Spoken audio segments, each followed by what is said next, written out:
गुरुदेव भगवान की जय। प्यारे कृष्ण कन्हैया लाल की जय। श्री शिव महापुराण विद्येश्वर संहिता अध्याय 18 से बंधन और मोक्ष का विवेचन, शिव पूजा का उपदेश, लिंग आदि में शिव पूजन का विधान, भस्म के स्वरूप का निरूपण और महत्व, शिव एवं गुरु शब्द की व्युत्पत्ति तथा शिव के भस्म धारण का रहस्य। ऋषि बोले, सर्वज्ञों में श्रेष्ठ सूत जी, बंधन और मोक्ष का क्या स्वरूप है, यह हमें बताइए। सूत जी ने कहा, महर्षियों, मैं बंधन और मोक्ष का स्वरूप तथा मोक्ष के उपाय का वर्णन करूंगा। तुम लोग आदर पूर्वक सुनो। जो प्रकृति आदि 8 बंधनों से बंधा हुआ है वह जीव बद्ध कहलाता है, और जो उन 8 बंधनों से छूटा हुआ है उसे मुक्त कहते हैं। प्रकृति आदि को वश में कर लेना मोक्ष कहलाता है। बंधन आगंतुक है और मोक्ष स्वतः सिद्ध है।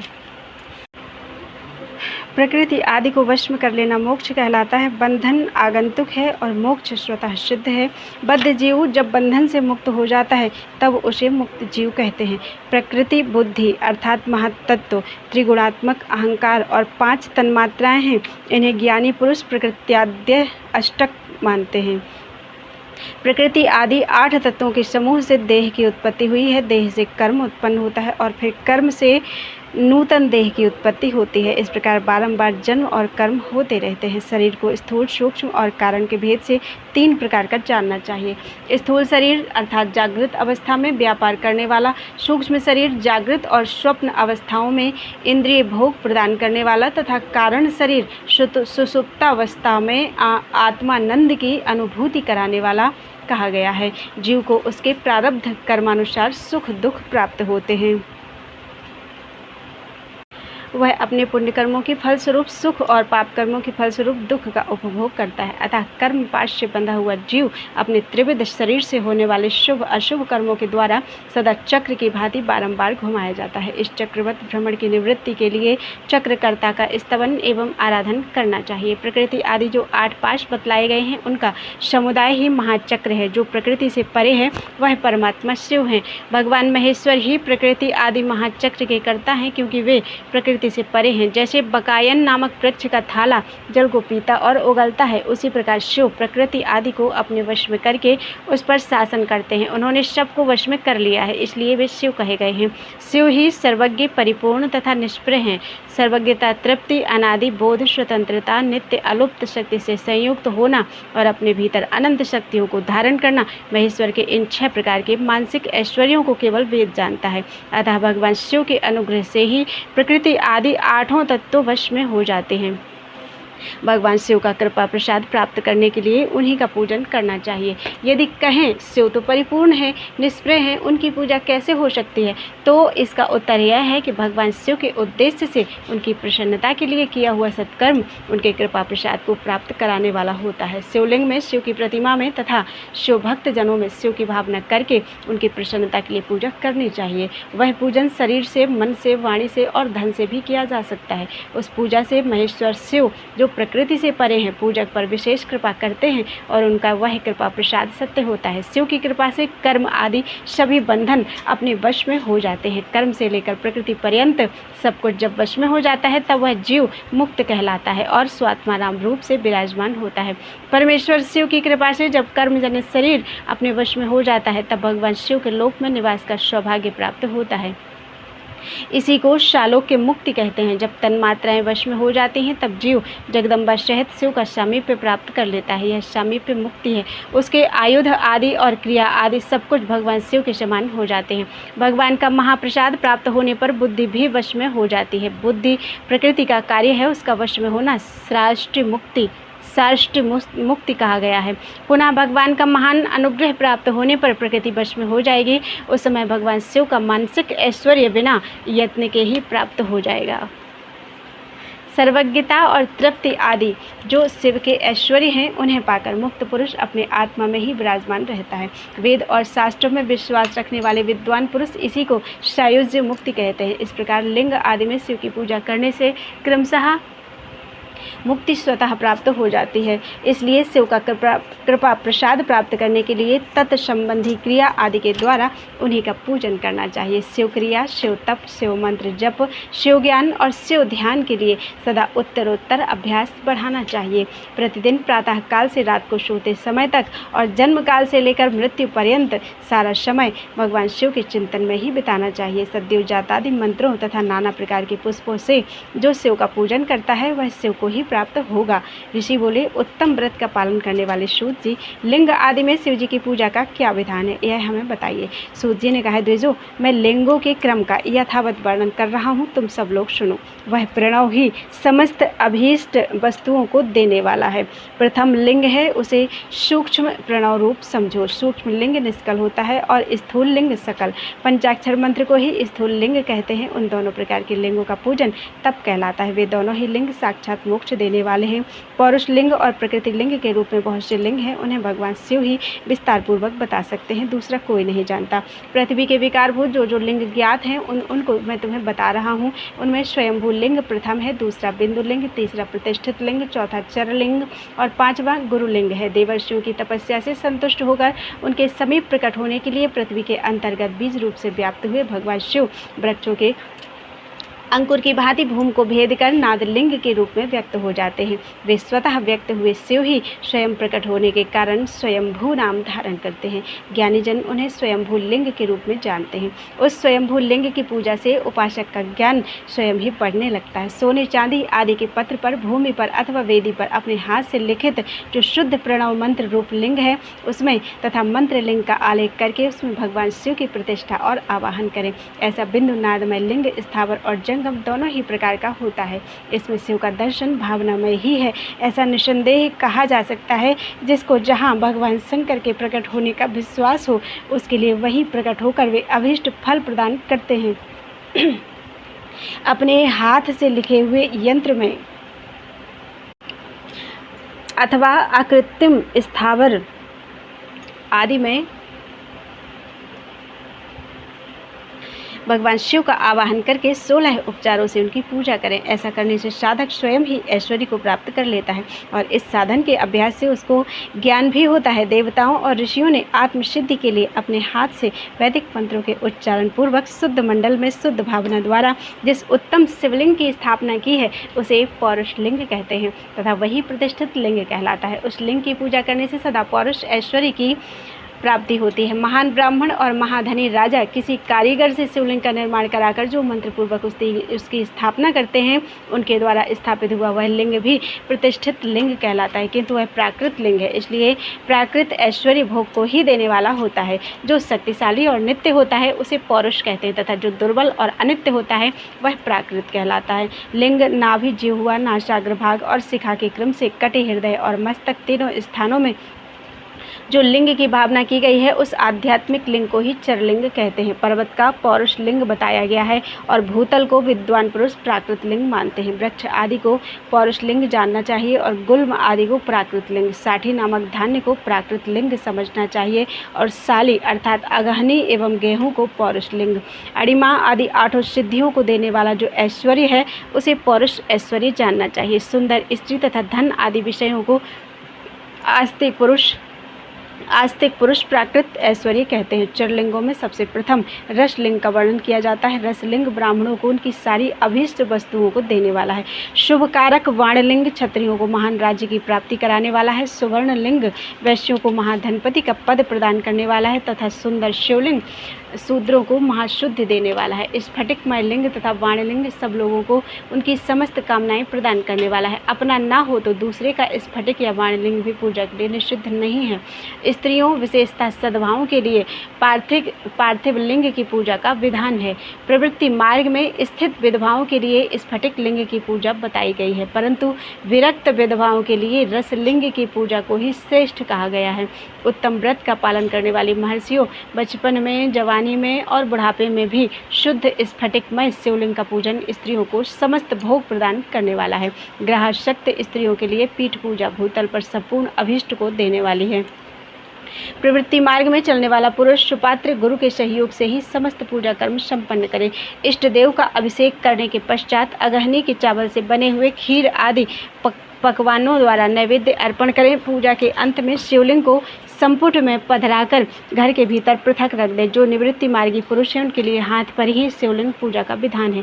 उन्हें भिक्षा आदि से प्राप्त हुए अपने भोजन को ही नैवेद्य रूप में निवेदित करना चाहिए। निवृत्त पुरुषों के लिए सूक्ष्म लिंग ही श्रेष्ठ बताया जाता है। वे विभूति के द्वारा पूजन करें और विभूति को ही नैवेद्य रूप से निवेदित भी करें। पूजा करके उस लिंग को सदा अपने मस्तक पर धारण करें। विभूति 3 प्रकार की बताई गई है, लोकाग्नि जनित, वेदाग्नि जनित और शिवाग्नि जनित। लोकाग्नि जनित या लौकिक भस्म को द्रव्यों की शुद्धि के लिए लाकर रखें। मिट्टी, लकड़ी और लोहे के पात्रों की, धान्यों की, तिल और द्रव्यों की, वस्त्र आदि की तथा पर्युषित वस्तुओं की भस्म से शुद्धि होती है। कुत्ते आदि से दूषित हुए पात्रों की भी भस्म से ही शुद्धि मानी गई है। वस्तु विशेष की शुद्धि के लिए यथा योग्य सजल अथवा निर्जल भस्म का उपयोग करना चाहिए। वेदाग्नि जनित जो भस्म है उसको उन वैदिक कर्मों के अंत में धारण करना चाहिए। मंत्र और क्रिया से जनित जो होम कर्म है वह अग्नि में भस्म का रूप धारण करता है। उस भस्म को धारण करने से वह कर्म आत्मा में आरोपित हो जाता है। अघोर मूर्तिधारी शिव का जो अपना मंत्र है उसे पढ़कर बेल की लकड़ी को जलाएं। उस मंत्र से अभिमंत्रित अग्नि को शिवाग्नि कहा गया है। उसके द्वारा जले हुए काष्ठ का जो भस्म है वह शिवाग्नि जनित है। कपिला गाय के गोबर अथवा गाय मंत्र के गोबर को तथा शमी, पीपल, पलाश, बड़, आमलता, अमलताश और बेर इन लकड़ियों को शिवाग्नि से जलाएं। वह शुद्ध भस्म शिवाग्नि जनित माना गया है। अथवा कुश की अग्नि में शिव मंत्र के उच्चारण पूर्वक काष्ठ को जलाएं। फिर उस भस्म को कपड़े से अच्छी तरह छानकर नए घड़े में भरकर रख दें। उसे समय समय पर अपनी कांति या शोभा की वृद्धि के लिए धारण करें।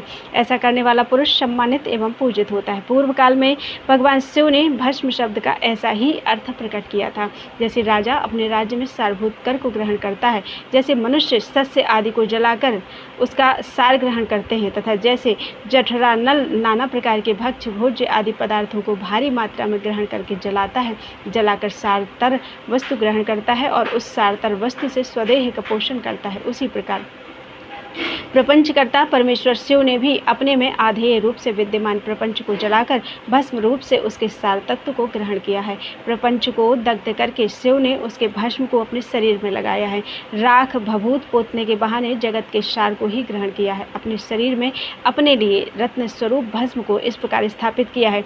आकाश के सार तत्व से केश, वायु के सार तत्व से मुख, अग्नि के सार तत्व से हृदय, जल के सार तत्व से कटिभाग और पृथ्वी के सार तत्व से घुटने को धारण किया है।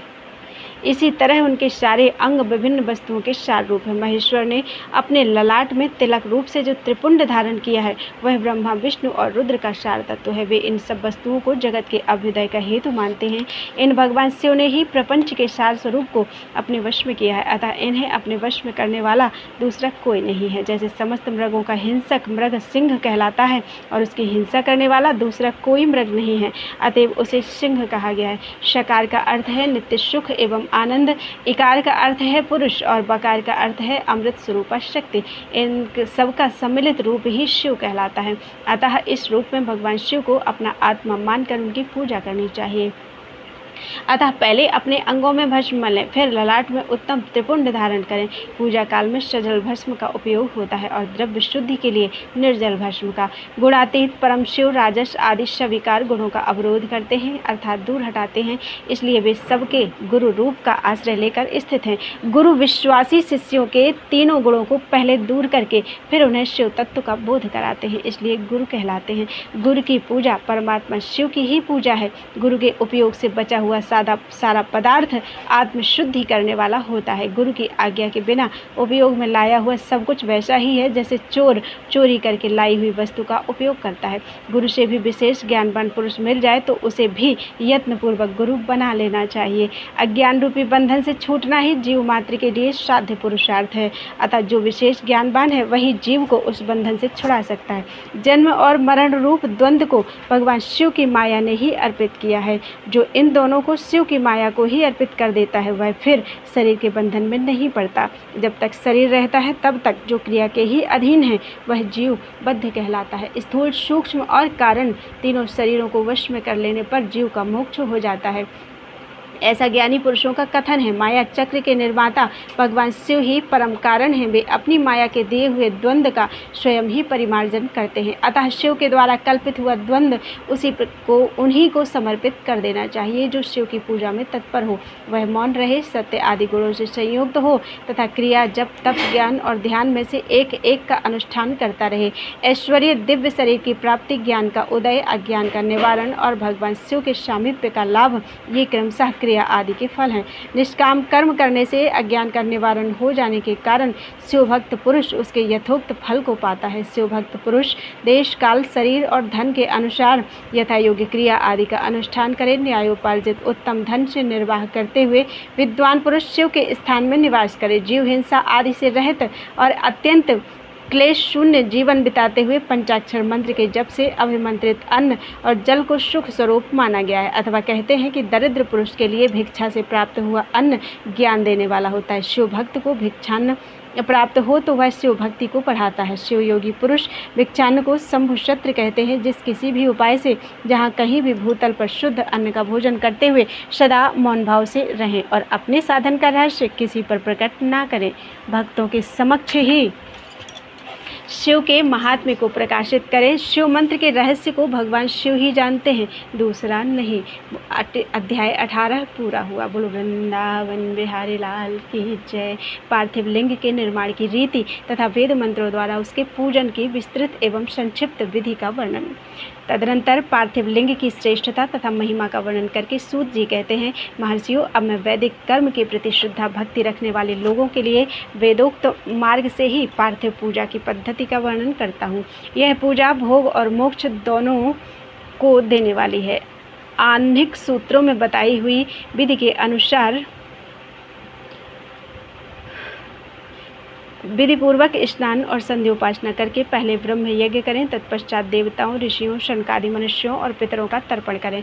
अपनी रुचि के अनुसार संपूर्ण नित्य कर्म को पूर्ण करके शिव स्मरण पूर्वक भस्म तथा रुद्राक्ष धारण करें। तत्पश्चात संपूर्ण मनोवांछित फल की सिद्धि के लिए ऊंची भक्ति भावना के साथ उत्तम पार्थिव लिंग की वेदोक्त विधि से भली भांति पूजा करें। नदी या तालाब के किनारे, पर्वत पर, वन में, शिवालय में अथवा किसी पवित्र स्थान पर पार्थिव पूजा करने का विधान है। ब्राह्मणों शुद्ध स्थान से निकाली हुई मिट्टी को यत्नपूर्वक लाकर बड़ी सावधानी के साथ शिवलिंग का निर्माण करें। ब्राह्मण के लिए श्वेत, क्षत्रिय के लिए लाल, वैश्य के लिए पीली और शूद्र के लिए काली मिट्टी से शिवलिंग बनाने का विधान है। अथवा जहाँ जो मिट्टी मिल जाए उसी से शिवलिंग बनाएं। शिवलिंग बनाने के लिए प्रयत्नपूर्वक मिट्टी का संग्रह करके उस शुभ मृत्तिका को अत्यंत शुद्ध स्थान में रखें। फिर उसकी शुद्धि करके जल से सान कर पिंडी बना लें और वेदोक्त मार्ग से धीरे धीरे सुंदर पार्थिव लिंग की रचना करें। तत्पश्चात भोग और मोक्ष रूपी फल की प्राप्ति के लिए भक्तिपूर्वक उसका पूजन करें। उस पार्थिव लिंग की पूजन की विधि जो है उसे मैं विधान पूर्वक बता रहा हूँ, तुम सब लोग सुनो। ओम नमः शिवाय।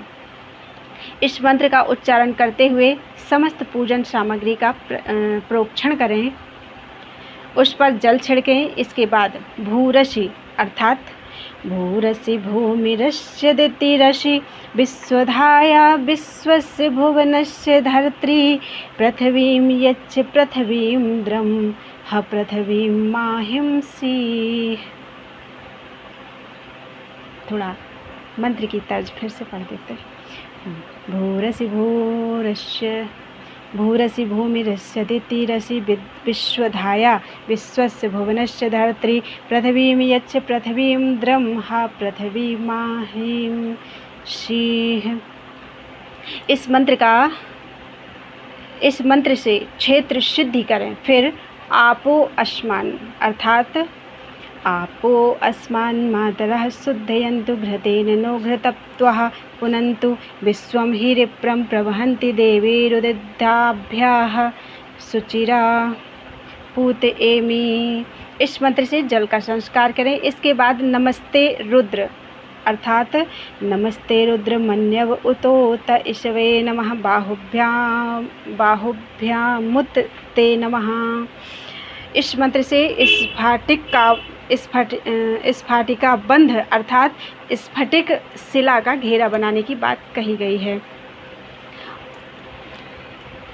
नमः संभवाय, नमः संभवाय च मयोभवाय च, नमः शंकराय च मयस्कराय च, नमः शिवाय च शिवतराय च।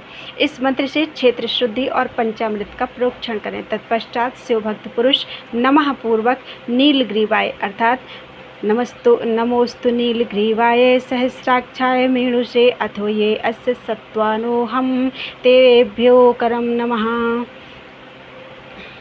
मंत्र से शिवलिंग की उत्तम प्रतिष्ठा करें। इसके बाद वैदिक रीति से पूजन कर्म करने वाला उपासक भक्ति पूर्वक एतत्ते रुद्रावशम तेन परो मूजवतो अतिः अवतत धन्वा पिनाकावशः कृत्तिवासा अहिस्सन्न शिवोहितिः। इस मंत्र से रमणीय आसन दे मानो महानतम नो अर्भकं मान उक्षन्तमुतमा न उक्षितं मानो बधेहि पितरं मोतमातरं मानः प्रियास्तन्वो रुद्ररीरिषः। इस मंत्र से आवाहन करें। या ते रुद्र शिवा तनूर्घोरा पापकाशिनी या नस्तन्वा शंतमया गिरिशंताभिचाकशीः। इस मंत्र से भगवान शिव को आसन पर समासीन करें। यामिषुं गिरिशंतहस्ते बिभर्ष्यस्तवे शिवां गिरित्रतां कुरु मां हिंसी पुरुषं जगत। इस मंत्र से शिव के अंगों में न्यास करें। अद्यवोचदधिवक्ता प्रथमो दैव्योऽभिषक् अहीश्च सर्वाञ्जम्भ्यन्त सर्वाश्च यातु धान्योधराचि पराशुभ। इस मंत्र से प्रेम पूर्वक अधिवासन करें।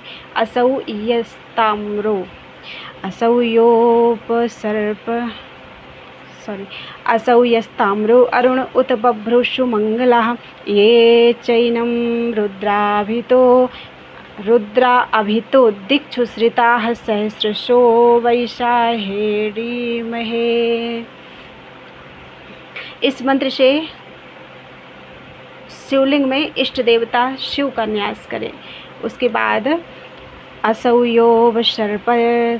असौ योव शर्पति नीलग्रीवो विलोहितः उतैनं गोपा अदृशन् दृशन्नुद्धार्य सदृष्टो मृडयाति नः। इस मंत्र से उपसर्पण अर्थात देवता के समीप गमन करें। इसके बाद नमोस्तु नीलग्रीवाय सहस्राक्षाय मीरुषे अथो ये अस्य सत्वानो अहम तेभ्यो करम नमः। इस मंत्र से इष्ट देव को पाद समर्पित करें। रुद्र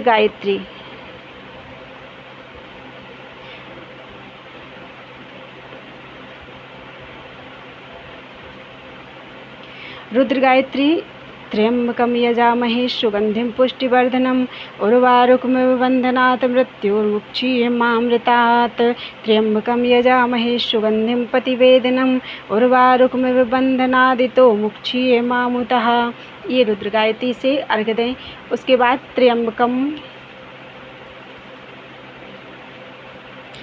रुद्र गायत्री है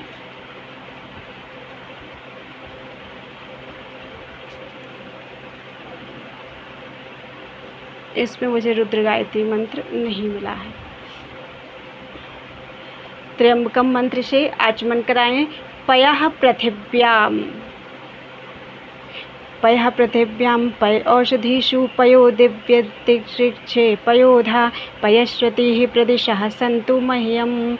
इस मंत्र से दुग्ध स्नान कराएं। दधिक्राप्टो इस मंत्र से दधिक्राम्डो अकारिशम जिष्णुर्षस्व वाजिनः सुरभिनो मुखा करत्प्रण आयुषी तारिष्यत। इस मंत्र से दधि स्नान कराएं। घृतं घृतपावानः पिबत वशां वसा पावानः पिबन्तान्तिरक्षस्य हविरसि स्वाहा दिशः प्रदिश आदिशो विदिश उद्दिशो दिग्भयः स्वाहा। मंत्र से इस मंत्र से घृत स्नान कराएं। मधुबाता या मधुनक्तम। मधुबाता ऋतायते मधुक्षरन्ति सिन्धवा माध्वीर्न संतोषधीः मधुनक्तमुतोषशो मधुमत्तोपार्थिवं रजः मधुध्योरस्तु नापितः। इन 3 ऋचाओं से मधुबाता, मधुनक्तम, मधुमान्नु। तीसरा है मधुमान्नु। मधुमान्नु वनस्पतिर्मधुमाम अस्तु सूर्यः माध्वीर्गावो भवन्तु नः। इन 3 ऋचाओं से मधु स्नान और शर्करा स्नान कराएं। इन दुग्ध आदि 5 वस्तुओं को पंचामृत कहते हैं अथवा पाद्य समर्पण के लिए कहे गए नमोस्तु नीलग्रीवाय, जो पहले पढ़ चुके हैं। नमोस्तु नीलग्रीवाय मंत्र इत्यादि मंत्र द्वारा पंचामृत से स्नान कराएं। तदनंतर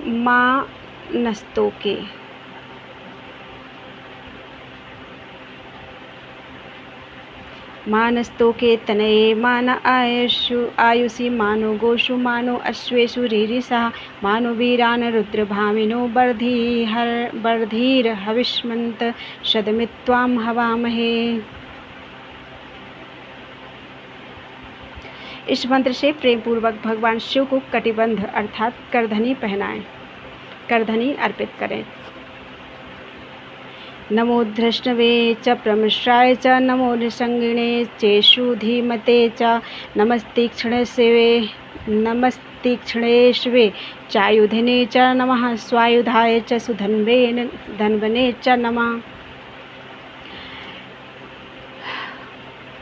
इस मंत्र का उच्चारण करके आराध्य देवता को उत्तरीय धारण कराएं। याते हेतिर्मीढुष्टम हस्ते बभूव ते धनु तयास्मान् विश्वस्त्वमयक्षमया परिभुज। इत्यादि 4 ऋचाओं को पढ़कर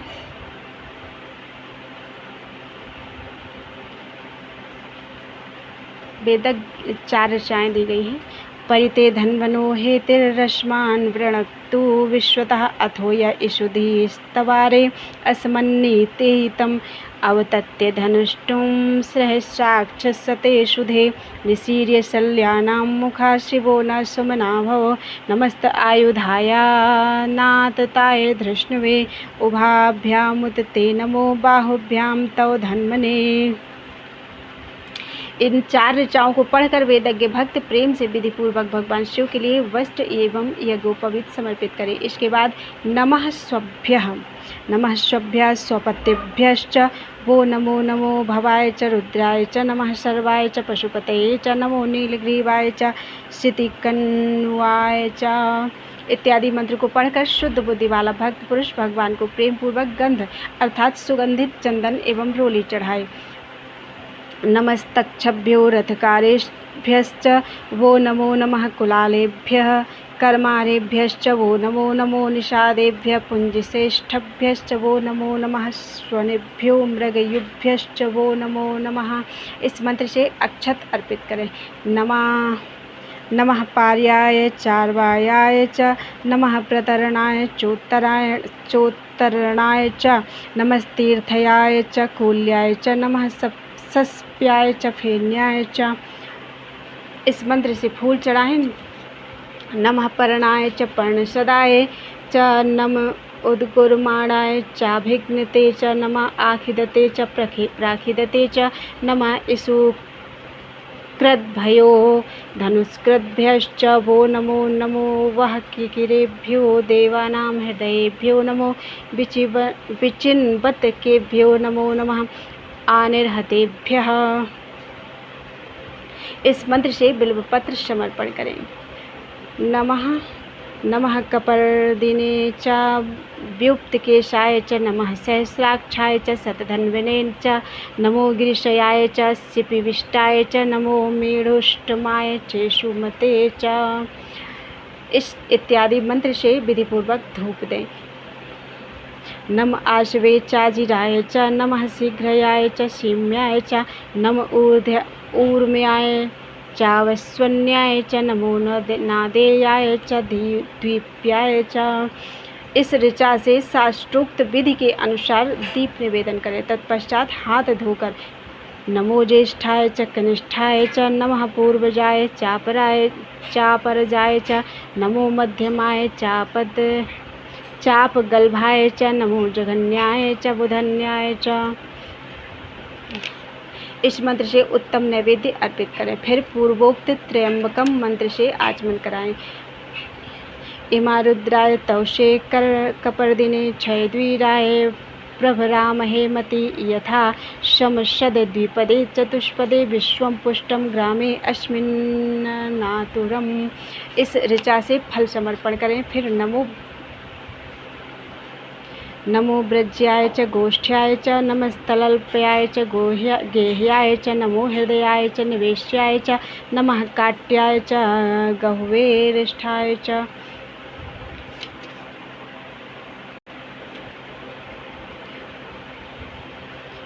फिर नमो ब्रज्याय च गोष्ठ्याय च नमस्तल्प्याय च गेह्याय च नमो हृदयाय च निवेश्याय च नमः काट्याय च गह्वेरिष्ठाय च। इस ऋचा से फल समर्पण करें। नहीं, इस मंत्र से भगवान शिव को अपना सब कुछ समर्पित कर दें। तदनंतर मानो महांतम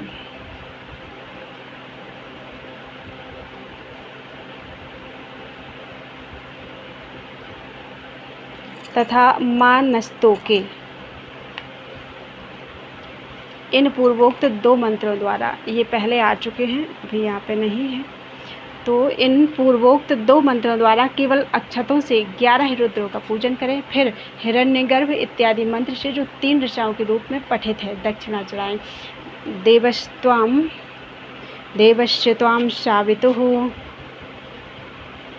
प्रश्वेश्विनोर्बाहुभ्यां पूष्णो हस्ताभ्याम् अश्विनोर्भयसज्जेन तेजसे ब्रह्मवर्चसायाभिषिञ्चामि सरस्वत्यै भयसज्जेन वीर्याय आद्यायाभिषिञ्चामि इन्द्रियेण बलाय श्रियै यशसेऽभिषिञ्चामि।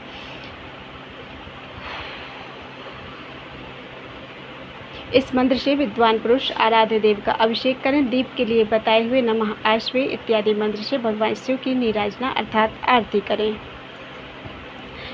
तत्पश्चात इमा रुद्राय इत्यादि 3 ऋचाओं से भक्तिपूर्वक रुद्रदेव को पुष्पांजलि अर्पित करें।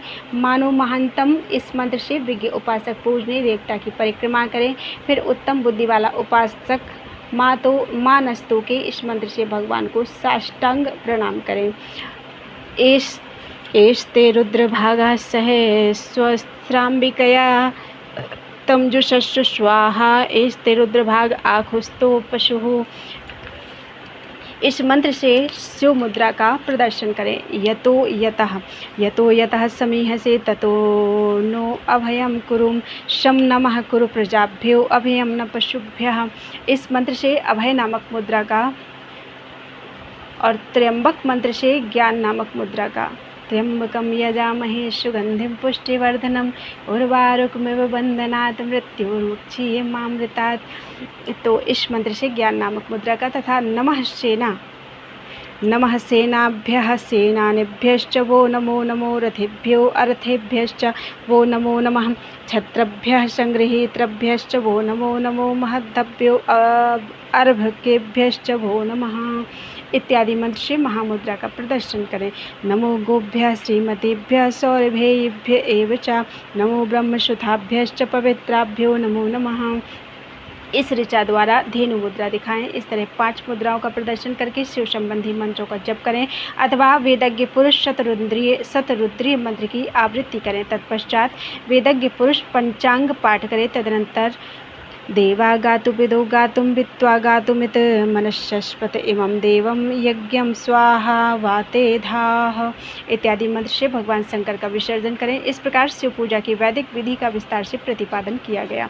महर्षियों, अब संक्षेप से भी पार्थिव पूजन की वैदिक विधि का वर्णन सुनो। सद्योजात, इस ऋचा से सद्योजातं प्रपद्यामि सद्योजाताय वै नमो नमः। भवे भवेनाति भवे भवशुभा मां भवोद्भवाय नमः।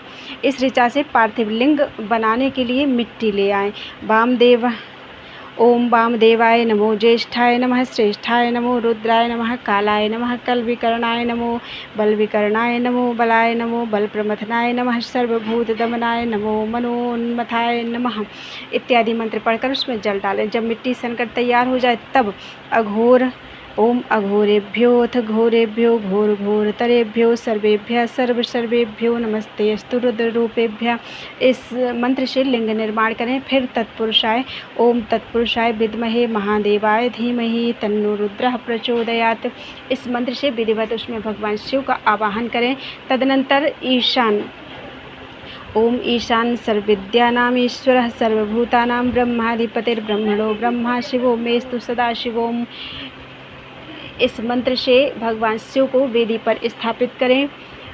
इसके सिवाय अन्य सब विधानों को भी शुद्ध बुद्धि वाला उपासक संक्षेप से ही संपन्न करे। इसके बाद विद्वान पुरुष पंचाक्षर मंत्र से अथवा गुरु के दिए हुए अन्य किसी शिव संबंधी मंत्र से 16 उपचारों द्वारा विधिवत पूजन करें। भवाय भवनाशाय महादेवाय धीमहि उग्राय उग्रनाशाय सर्वाय शशिमौलिने इस मंत्र द्वारा विद्वान उपासक भगवान शंकर की पूजा करें।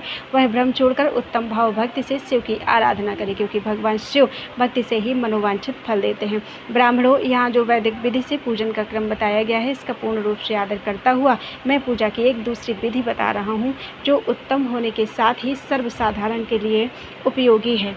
मुनिवरों, पार्थिव लिंग की पूजा भगवान शिव के नामों से बताई गई है। वह पूजा संपूर्ण अभिष्टों को देने वाली है। मैं उसे बताता हूँ, सुनो।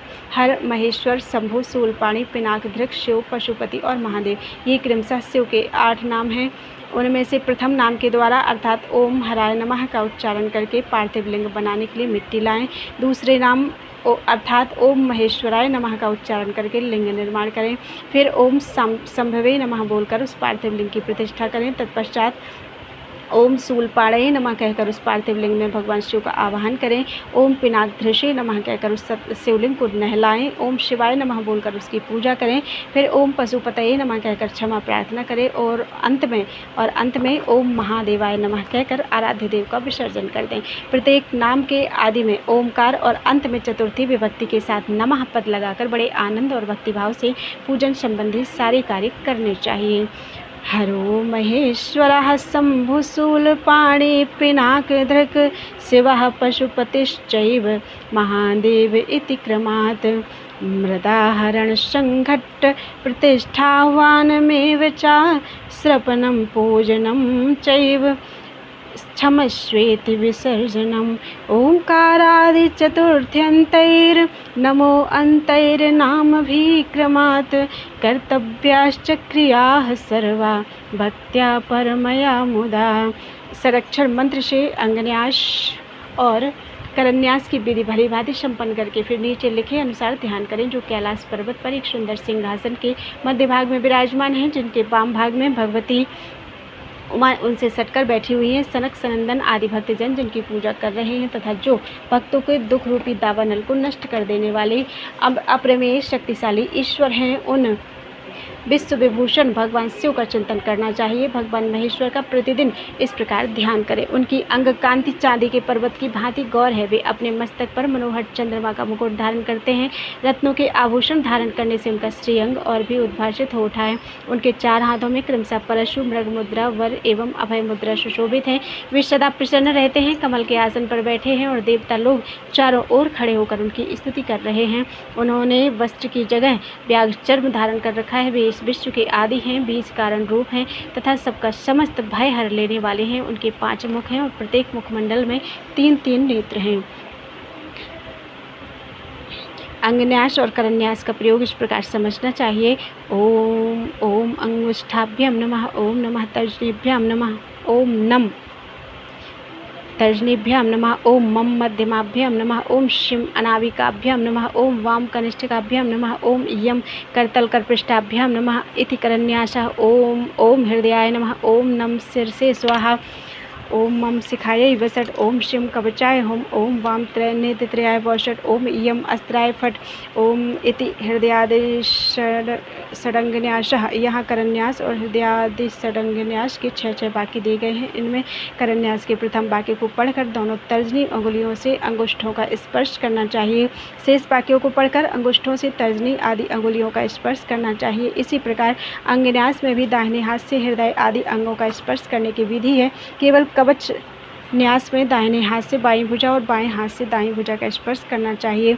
अस्त्राय फट इस अंतिम वाक्य को पढ़ते हुए दाहिने हाथ को सिर से ऊपर से ले जाकर बाईं हथेली पर ताली बजानी चाहिए। ध्यान संबंधी श्लोक जिनके भाव ऊपर दिए गए हैं इस प्रकार है।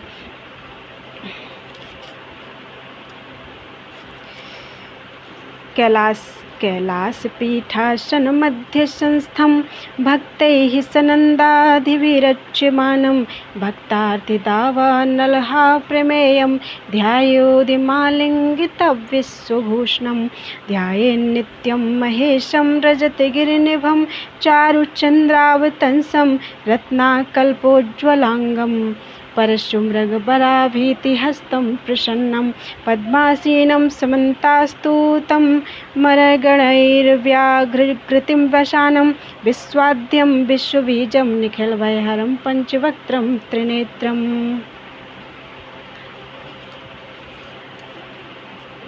इस प्रकार ध्यान तथा उत्तम पार्थिव लिंग का पूजन करके गुरु के दिए हुए पंचाक्षर मंत्र का विधि पूर्वक जप करें। विप्रवरो विद्वान पुरुष को चाहिए कि वह देवेश्वर शिव को प्रणाम करे।